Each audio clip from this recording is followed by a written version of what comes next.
మత్తయి సువార్త 2వ అధ్యాయము. రాజైన హెరోదు దినములయందు యూదయ దేశపు బెత్లెహేములో యేసు పుట్టిన పిమ్మట, ఇదిగో తూర్పు దేశపు జ్ఞానులు యెరూషలేమునకు వచ్చి, యూదుల రాజుగా పుట్టినవాడెక్కడనున్నాడు? తూర్పు దిక్కున మేము ఆయన నక్షత్రము చూచి ఆయనను పూజింపవచ్చితిమి అని చెప్పిరి. హేరోదు రాజు ఈ సంగతి విన్నప్పుడు అతడును అతనితో కూడా యెరూషలేము వారందరూ కలవరపడిరి.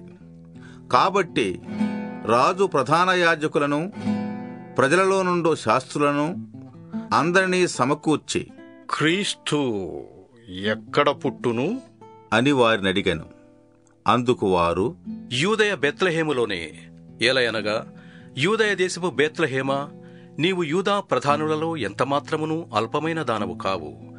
ఇశ్రాయేలును, నా ప్రజలను పరిపాలించు అధిపతి నీలో నుండి వచ్చును అని ప్రవక్త ద్వారా వ్రాయబడి ఉన్నది అనిది. అంతటా హేరోదు ఆ జ్ఞానులను రహస్యముగా పిలిపించి ఆ నక్షత్రము కనబడిన కాలము వారి చేత పరిష్కారముగా తెలుసుకొని, మీరు వెళ్ళి ఆ శిశువు విషయమై జాగ్రత్తగా విచారించి తెలిసికొనగానే నేనును వచ్చి ఆయనను పూజించునట్లు నాకు వర్తమానము తెండు అని చెప్పి వారిని బెత్లెహేమునకు పంపెను. వారు రాజు మాట విని బయలుదేరి పోవుచుండగా, ఇదిగో తూర్పు దేశముల వారు చూచిన నక్షత్రము ఆ శిశువుని ఉండిన చోటికి మీదుగా వచ్చి నిలుచు వరకు వారికి ముందుగా నడిచెను.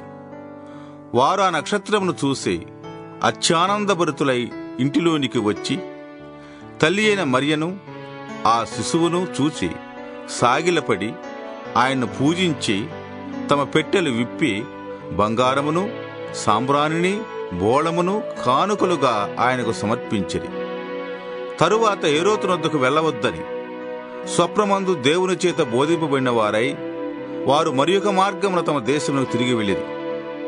వారు వెళ్ళిన తరువాత, ఇదిగో ప్రభుదూత స్వప్నమందు యోసేపునకు ప్రత్యక్షమై, హేరోదు ఆ శిశువును సంహరింపవలనని ఆయనను వెదకబోచున్నాడు కనుక నీవు లేచి ఆ శిశువును ఆయన తల్లిని వెంటబెట్టుకొని ఐగుప్తునకు పారిపోయి నేను నీతో తెలియజెప్పు వరకు అక్కడనే యుండుము అని అతనితో చెప్పాను. అప్పుడతడు లేచి రాత్రివేళ శిశువును తల్లితో తోడుకొని, ఐగుప్తులో నుండి నా కుమారుని పిలిచి తిని అని ప్రవక్త ద్వారా ప్రభువు సెలవిచ్చిన మాట నెరవేర్చబడినట్లు హేరోదు మరణం వరకు అక్కడ ఉండెను.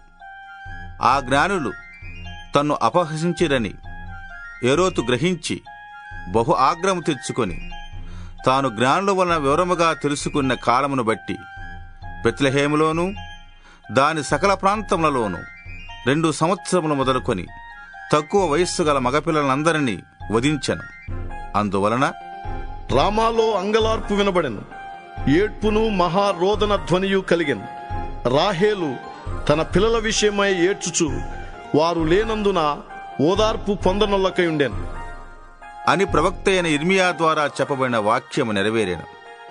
హేరోదు చనిపోయిన తరువాత, ఇదిగో ప్రభుదూత ఐగుప్తులో యోసేపునకు స్వప్నమందు ప్రత్యక్షమై, నీవు లేచి శిశువును తల్లిని తోడుకొని ఇశ్రాయేలు దేశమునకు వెళ్ళుము. శిశువు ప్రాణము తీయజూచుచుండిన వారు చనిపోయిరి అని చెప్పాను. అప్పుడతడు లేచి శిశువును తల్లిని తోడుకొని ఇశ్రాయేలు దేశమునకు వచ్చాను. అయితే ఆర్కెలాయు తన తండ్రి అయిన హేరోదునకు ప్రతిగా యూదయ దేశం ఏలుతున్నాడని విని అక్కడికి వెరచి స్వప్నమందు దేవుని చేత బోధింపబడిన వాడై గలిలయ ప్రాంతములకు వెళ్లి నజరేతను ఊరికి వచ్చి అక్కడ కాపురం ఉండెను. ఆయన నజరేయుడు అనబడును అని ప్రవక్తలు చెప్పిన మాట నెరవేరునట్లు అలాగు జరిగెను.